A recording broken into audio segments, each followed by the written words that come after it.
جس کی کئی صدیوں تک ہمارے اسلاف نے خواب دیکھا تھا، خاص طور پر مسلمانوں نے دیش کی آزادی کا خواب دیکھا تھا، اور خواب دیکھنے کے ساتھ ہماری بچیاں کہہ رہی تھی ابھی کہ شہیدوں کی قربانی یاد کرو۔ وہ شہید یہ نہیں کہنا چاہتی تھیں صرف کہ جن کی گردن پر، جن کے سینے پر گولیاں چلی تھی، جو کالا پانی میں لے جا کر کے انڈمان میں آج کل بڑے مزے سے لوگ جاتے ہیں تفریح کرنے۔ یو پی کے اسپیکر جا رہے تھے راج بھر، تو انہوں نے کہا کہ پہلی مرتبہ جا رہا ہوں اور وہاں میری پارٹی بھی نہیں ہے، اس وقت وہ تھے، تو کہا کہ میں چاہتا ہوں کہ وہاں استقبال ہو۔ میں نے کہا ایسی زمین پر جا رہے، جب ان کا فون آیا تو میں نے کہا ایسی زمین پر جا رہے ہیں جہاں استقبال نہیں، وہاں سلاخوں کے ذریعے سے، لوہے کے سلاخوں کے ذریعے سے، اور یقین جانیے میرے رونگٹے کھڑے تھے اتنی دیر تک، اور ایک لفظ میرے ساتھ کئی سیاح تھے، میری زبان وہ پوچھتے تھے، میری زبان کھل ہی نہیں رہی۔ جب میں جیل میں پہنچا ہوں، 7 جیلوں میں سے سب کو ختم کر دیا ہے، ایک کو باقی رکھا ہے، اور جیسے ہی آپ گیٹ سے داخل ہوئیے کچھ اسی طرح کا سچویشن ہے، لگتا ہے کہ تیکونا ہے اور تیکونے پر اس کا گیٹ ہے، اور وہاں سے داخل ہوئے تو سب سے پہلی نظر دائیں سائڈ میں جو پڑی جہاں پھانسیاں دی جاتی تھی، پھانسی کے وہ پھندے اور پھانسی کے وہ سارے سامان آج بھی وہاں پڑے ہوئے ہیں، اور جو اس پر چڑھتے گئے کئی منزلہ اس عمارت میں، اور اس کی ہولناکی، اس میں کیسے کیسے بلوان اور کیسے کیسے ویر اور کیسے کیسے بہادر اور شجاع وہاں شہید کیے گئے تھے دیش کے آزادی کے متوالے۔ وہ زبان گونگ تھی اور رونگٹے کھڑے ہو رہے تھے کہ یہ کیا جگہ ہے، اور میرے آباء و اجداد کس شکل میں آئے تھے اور آج ہم تفریح کی شکل میں آئے۔ تو میں نے کہا راج بھر جی، وہ استقبال کرنے کی جگہ نہیں ہے، یہ کوچ رقیب ہے جس میں سر کے بل جانا ہے۔ لیکن پھر انہوں نے کہا تو میں نے وہاں اپنی جمعیت اہل حدیث کی جو یونٹ ہے اس سے ان کا استقبال کروا دیا تھا۔ کہنے کا مقصد یہ ہے کہ کالا پانی کی اور عبور بدریائے شور، اس کھارے پانی کو ہم نے آباد کیا تھا، اور وہ مسلمان کہلاتے تھے۔ اور تھوڑا سا آپ کہیں تو ان لوگوں کو جن کو وہابیت کے نام پر بدنام کیا جاتا ہے، اصل ڈاکٹر قیام الدین احمد نے پی ایچ ڈی کی ڈگری میں، ڈاکٹر تارا چند نے، مولانا ابوالکلام آزاد تو خیر اس کے آخری ہیروؤں میں سے تھے، اور انہی وہابیوں کی قیادت آخری قائدین میں سے تھے مجاہدین کے، اور پورا سر سید احمد خان ہیں جنہوں نے اسباب بغاوت ہند لکھی، مسلم یونیورسٹی قائم کیا۔ یہ وہ بتوالے تھے آزادی کے جن کو کوئی مٹا نہیں سکتا، اور بھارت کے اتہاس میں جو سب سے عظیم بات کہی جاتی ہے 1857 کی بدقسمتی سے اسے پہلی مسلح لڑائی کہی جاتی ہے، مارکا کہا جاتا ہے، بدقسمتی سے وہ پہلی نہیں تھی، وہ 21واں مارکا تھا، اور جنرل بخت خاں بھی انہی ساتھیوں میں سے تھا جو اس کی قیادت کر رہا تھا، انہی وہابیوں میں سے۔ تو یہ بڑی ستم ظریفی ہے کہ پتا پتا بوٹا بوٹا حال ہمارا جانے ہے، جانے نہ جانے گل ہی نہ جانے باغ تو سارا جانے ہے۔ انگریز جانتا ہے، دنیا جانتی ہے، ڈاکٹر تارا چند جانتے ہیں، لیکن یہ میرے قوم کے نونہال کیا جانے جب ہم ہی نہیں جانتے، قوم کے قائدین نہیں جانتے یا اس کو کہہ نہیں پاتے ہیں۔ میں یہ عرض کر رہا تھا کہ وہ جنہوں نے کالا پانی جا کر کے اپنی جان گنوائی ہو یا یہاں گولیاں کھا کر کے گنوائی ہو، وہ نہیں، ان کے پیچھے ایسی باہمت مائیں تھیں، بیٹیاں تھیں جو بیوگی کی زندگی گزاری، یتیمی کی زندگی گزاری، بڑے فخر سے گزارا تھا، اور اس کی ہزاروں مثالیں ہندوستان میں مسلمانوں کے ہاں موجود ہیں۔ اور کہیں بھی کسی بھی مرحلے میں ایسا نہیں ہوا کہ ان کا خاندان صاف ہو گیا اور ان کی جائیدادیں صاف ہو گئی۔ اور میں ایک لفظ آخری کہہ دوں، پنڈت جواہر لال نہرو کی بات، جس کو مولانا علی میاں ہندوستان کے ایک بہت بڑے عالم تھے، انہوں نے اپنی ایک عربی کتاب میں لکھا ہے کہ عربی انداز میں لکھا ہے، تو اس لیے وہ مجھے عبارت بہت پسند آئی، تو میں نے اس کو یاد کر لیا تھا۔ بہت پہلے آپ ہی جیسے طالب علم تھا اسی زمانے میں دیکھا تھا، مدینہ یونیورسٹی میں پڑھتے ہوئے کتاب ملی تو میں نے کہا کہ بھائی ہندوستانی رائٹر کی ہے، اس کو دیکھنا چاہیے۔ لکھا ہے لو وضعنا تضحیات اہل الہند کلہم فی کفۃ میزان وتضحیات اہل صادق فی کفۃ میزان اخری لرجحت کفۃ والے صادق۔ یہ سارے بھارت کے سارے بھارتیوں کی ساری قربانیوں اور بلیدانوں کو ترازو کے ایک پلڑے میں رکھیں اور دوسرے پلڑے میں صادق پور کے وہابیوں اہل حدیثوں کی قربانی دوسرے پلڑے میں رکھیں، لرجحت، تو یہ پلڑا بہت زیادہ بھاری پڑے گا۔ بڑا زور دے کر کے کہا عربی زبان میں۔ تو یہ پنڈت جواہر لال نہرو نے وہاں آخری جرنیل جب سرحد سے لوٹے تھے مولانا عبدالخبیر صاحب، تو ان کی خدمت میں حاضر ہو کر کے کہا تھا یہ جملہ۔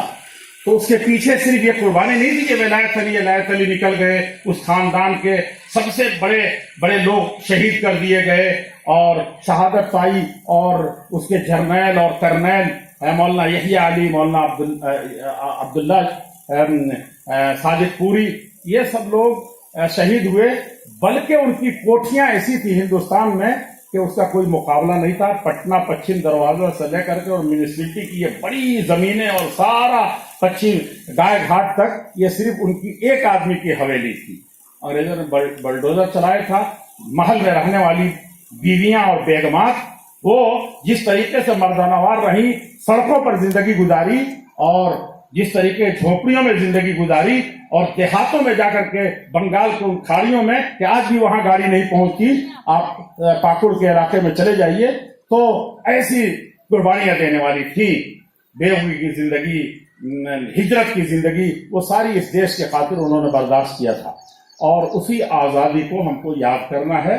شہیدوں کا خون صرف اوپر کے خوب اسٹیج سج گیا ہے اور بڑے بڑے جھنڈے بنا لیے ہیں اور سب دوسروں کے سروں پر کھیل رہے ہیں، یہ آزادی نہیں۔ آپ آزادی خوب منائیے اور آزادی کی لاٹھی خوب تیزی سے گھمائیے، لیکن دوسروں کی ناک سلامت رہنی چاہیے۔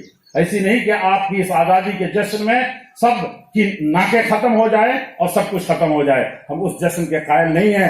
ان کو جس کی خاطر قربانیاں دی گئی تھی اس دیش کی خاطر، کہ یہ تعمیر ملک و ملت سے ہر طریقے سے سرسبز و شاداب ہو، اسی کے لیے مجھے یقین ہے کہ آپ جس قدر محنت کرتی ہیں یا آپ جس قدر محنت کرتے ہیں وہ اسی مقصد کے تحت کریں گے کہ دیش انہی بنیادوں پر پروان چڑھ رہا ہو جہاں انسانیت زندہ ہو، جہاں اخلاقیات زندہ ہوں، جہاں گنگا جمنی تہذیب زندہ ہوں، اور جہاں قومی یکجہتی اور بھائی چارے کو جن بنیادوں پر فروغ دیا تھا ان بنیادوں پر ہے کہ ایک طرف ایک مولانا اٹھتا ہے تو رنجیت سنگھ راجہ کو خط لکھتا ہے اور کہتا ہے کہ ہمارا مقابلہ، اور ہم کھڑے اس لیے ہوئے ہیں بنگال کی کھاڑی سے اور بہار کے پاٹلی پترا سے اور صادق پور سے اس لیے چلے ہیں کہ بیگانے گانے بعید الوطن فارسی لکھتے تھے اس وقت۔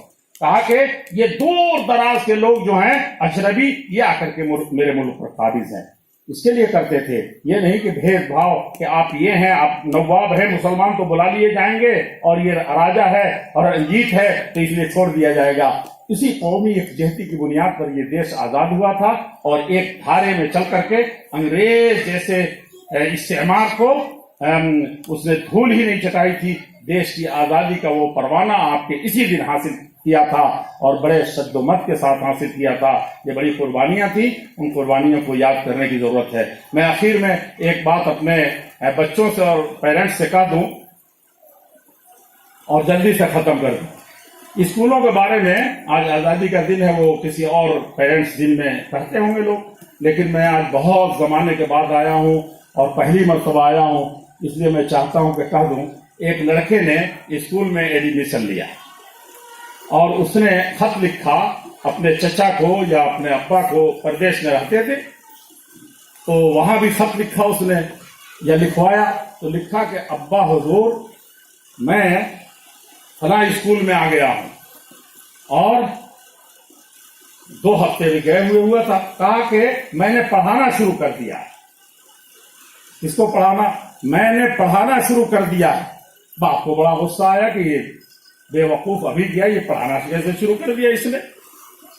تو کہا کہ ایسا اس طریقے سے پڑھا رہا ہوں کہ بہت بڑے بڑے لوگ پڑھ رہے ہیں۔ اس نے بعد میں بتایا کہ بڑے بڑے سے مراد یہ ہے کہ استاد بھی پڑھ رہے ہیں اس میں میرے ہاتھ سے، اور گارجین بھی پڑھ رہے ہیں۔ تو کہا کہ ایسا پڑھاتا ہوں میں۔ تو باپ کو بڑا ناراضگی ہوئی، پھر کہا کہ ہو سکتا ہے اللہ تعالیٰ نے اس کو سوچ بوجھ دیا ہو تو ادھر پڑھ بھی رہا ہو ادھر پڑھا بھی رہا ہو۔ تو 5-6 سال کے بعد اس نے لکھا، 10 سال کے بعد کہ ابا حضور اب میں بہت محنت سے پڑھ رہا ہوں، بہت محنت سے پڑھ رہا ہوں. پہلے لکھا تھا پڑھا رہا ہوں. سن رہے ہو سر؟ تم لوگ یہ کہہ رہے ہیں. تو اس کے بعد باپ کا پارا بہت گرم ہو گیا. کہا کہ یہ تو میں خوش تھا، کئی لوگوں سے کہہ بھی دیا دوستوں نے کہ میرا بیٹا دیکھیے اتنا ہونہار ہے کہ جاتے ہی پڑھانا بھی شروع کر دیا تھا، اب یہ مردود دکھ رہا ہے کہ اب پڑھ رہا ہوں. تو باپ نے کہا کہ وہ سب چھٹی لے کر کے چلا آیا اور کہا کہ دیکھیے بات میں نے صحیح لکھی تھی ابا حضور، میں ایسا طالب علم تھا، اس طریقے سے محنت کرتا تھا، میرے اساتذہ جو کچھ مجھے ہوم ورک یا جو کچھ دیتے تھے میں اس میں اس قدر رنگ بھرتا تھا کہ ہمارے ٹیچر مجبور ہوتے تھے کہ جتنا بتایا ہے، جتنی ہوم ورک دیا ہے، اس سے اس سلسلے کی اور چیزیں بھی ادھر ادھر سے جان کر کے کوشچن کر دیتا تھا کل ہو کر کے. ہوم ورک وہ کیا پوچھیں، ہوم ورک سے آگے کی چیزیں میں پوچھ دیتا تھا. اب وہ سب ہارڈ محنت کر کے آنے لگے تو میں ہی تو پڑھانے لگا. یعنی سب پڑھ کے آنے لگے، محنت کر کے آنے لگے، گارجین سب پریشان ہونے لگے، وہ بھی پڑھنے لگے کہ بچہ ہمارا یہ ہوم ورک کر کے نہیں جائے گا تو کیا ہے، ٹیچر الگ ہوم ورک کر کے آ رہے ہیں. کہا کہ ایسا ماحول میں نے بنایا تھا کہ سب کو پڑھنا پڑا اور سب کو پڑھا دیا. اب ابا حضور اس لائق ہو گیا ہوں کہ اس اسکول والوں نے مجھے نہیں چھوڑا تو پڑھانے کے لیے رکھ لیا ہے. تو ماشاءاللہ اسکول کا معیار ایسا بن گیا ہے کہ اب وہ لڑکے مجھے پڑھنے پر مجبور کر رہے ہیں. تو جتنا اسٹوڈنٹ لائف میں پڑھتا تھا اس سے زیادہ محنت کرنی پڑ رہی ہے، کیونکہ یہ چھوڑنے والے نہیں ہیں کہ کوشچن نہ کریں اور ہم کو مزید یہ نہ کریں. تو یہ صرف کہنے کی بات نہیں ہے، ایسا ہم لوگوں نے بھی پڑھا تھا کبھی اور اساتذہ دیکھے تھے کہ خود پڑھانے کے زمانے میں جس میں 95 نمبر 90 نمبر حاصل کرتے تھے، جب پڑھانے کی باری آئی تو پسینے چھوٹتے تھے انہی کتابوں کو. مدینہ یونیورسٹی سے پڑھ کے آنے کے بعد بھی اور یہاں بھی دونوں جگہ 99 نمبر 95 نمبر حاصل کیا، لیکن جب پڑھانے کی نوبت آئی تو پسینے چھوٹتے تھے. تو حقیقت تو یہی ہے کہ یہ امانت ہے.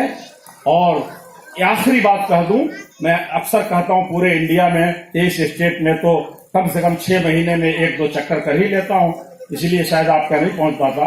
اکثر کہتا ہوں کہ یہاں کسی میم کے ہاں، کسی ٹیچر کے ہاں، مولانا سعید صاحب کے ہاں اگر 1 لاکھ روپیہ کوئی دے کے چلا جائے گارجین اور کہے کہ میں گرمی کی چھٹی میں جا رہا ہوں، بقرعید کی چھٹی میں جا رہا ہوں، آؤں گا تو میرے حوالے کر دیجیے گا، یہ امانت ہے. اور وہ اتنے ڈھیلے نکلیں کہ کوئی کھسکا دے پیسے کو، تو 1 روپے کی بھی جو خیانت کرتا ہے وہ کیا ہوتا ہے؟ ہمارے نبی نے فرمایا لا دین لمن لا امانت لہ، جو جس کے پاس امانت نہیں ہے، خیانت کرتا ہے، وہ دیندار ہے ہی نہیں، ایماندار ہے ہی نہیں. تو یہ 1 لاکھ روپیہ جان پر کھیل کے بچانی ہے، لیکن اگر بچا نہیں سکا تو خیانت کہا جائے گا کہ خیانت کیا. میں کہتا ہوں یہ کوئی بڑی خیانت نہیں ہے، خیانت تو ہے، لیکن ایک چھوٹا سا بچہ اسکول میں آتا ہے، یہ قوم کا، یہ ملت کا پتہ نہیں کل ہو کر کے اللہ تعالیٰ نے اسے کیا کام لینے ہیں، ہم نے اس کو ضائع کر دیا اپنی تھوڑی سی سستی سے، تھوڑے سے آرام کے خاطر، تھوڑی سی محنت نہ کرنے کی وجہ سے، تھوڑا سا اس کو توجہ نہ دلانے کی وجہ سے. یقین جانیے یہ سب سے بڑی امانت ہے جو ماں باپ نے ہمارے پاس لے کر رکھا ہے. اگر ماں باپ ہیں تو اللہ تعالیٰ نے ہم کو امانت دی ہے. ہم پتہ نہیں کن کن مزاروں کے، کن کن دروں کے، کن کن ڈاکٹروں کے دریوزاگری کرتے ہیں. ایک بچے کے لیے شوہر بھی، دادا بھی، دادی بھی، پھومبا اور قبیلہ بھی سب پریشان ہوتے ہیں. ان کا کم سے کم 3 آدمی ابھی مجھے ملے ہیں 6 دن کے اندر کہ مولانا حج کرنا ضروری ہے، ویزا لگنا ضروری ہے. ہو سکتا ہے کہ اسی بہانے کیا ہو، وہ دعا کرے اور اس کو اللہ تعالیٰ اولاد سے دے دے. اور ایسی اولاد نعمت ملی تو ہم اس کو ایسے ضائع کرتے ہیں. تو والدین ہو، گارجین ہو، اساتذہ ہو، اسکول کے ذمہ داران ہو، یا ادنا اس کے خادم ہو، گیٹ پر پہراداری کرنے والے ہوں، یہ قوم کے نونہال ہیں، ہماری قوم کے سرمایہ ہیں اور سب سے بڑی امانت ہے. ان امانتوں کو ان کے صحیح حقداروں تک پہنچانا اور ملک ملت کے لیے مفید بنانا ہم سب کا فرض ہے. آج یوم آزادی 15 اگست کے موقع سے میں آپ تمام حضرات کو، پورے دیش واسیوں کو اور سارے